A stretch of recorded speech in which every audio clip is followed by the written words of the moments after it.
بسم اللہ الرحمن الرحیم۔ اسلام کے اندر حقوق دو قسم کے ہیں، ایک حقوق اللہ، ایک حقوق العباد۔ حقوق اللہ سے مراد اللہ تعالیٰ کے حقوق، اور حقوق العباد سے مراد بندوں اور دیگر مخلوقات کے وہ حقوق جو ایک دوسرے پر عائد ہوتے ہیں۔ اسلام میں ان کی بہت زیادہ اہمیت ہے، کیونکہ اللہ تعالیٰ اپنے حقوق تو معاف کر سکتا ہے، مگر بندوں کے حقوق اس وقت معاف ہوں گے جب تک متعلقہ بندہ خود معاف نہ کرے۔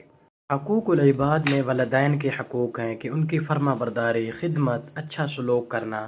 اسی طرح رشتہ داروں اور پڑوسیوں کے حقوق، صلہ رحمی کرنا، پڑوسیوں کو تکلیف نہ دینا، ان کی ضروریات کا خیال کرنا۔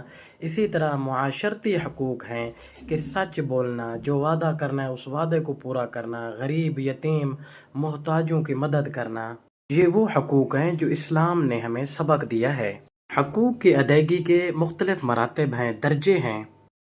سب سے ادنا درجہ حقوق کا یہ ہے کہ اگر آپ کسی کو فائدہ نہیں پہنچا سکتے تو کم از کم اس کا نقصان بھی نہ کریں۔ اور حقوق کا اعلیٰ درجہ یہ ہے کہ انسان اپنی ذات پر دوسروں کو ترجیح دے، جیسا کہ قرآن پاک میں اللہ جل شانہ نے صحابہ کرام کی شان کو بیان کیا، ان کی تعریف کی، وَيُؤْثِرُونَ عَلَىٰ أَنفُسِهِمْ وَلَوْ كَانَ بِهِمْ خَصَاصَةٌ، کہ وہ اپنی ذات پر دوسروں کو ترجیح دیتے ہیں خواہ وہ خود محتاج کیوں نہ ہو۔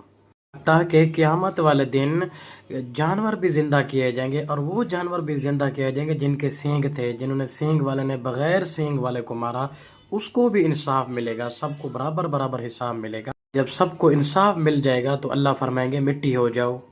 کافر کہیں گے کاش ہم بھی مٹی ہو جاتے۔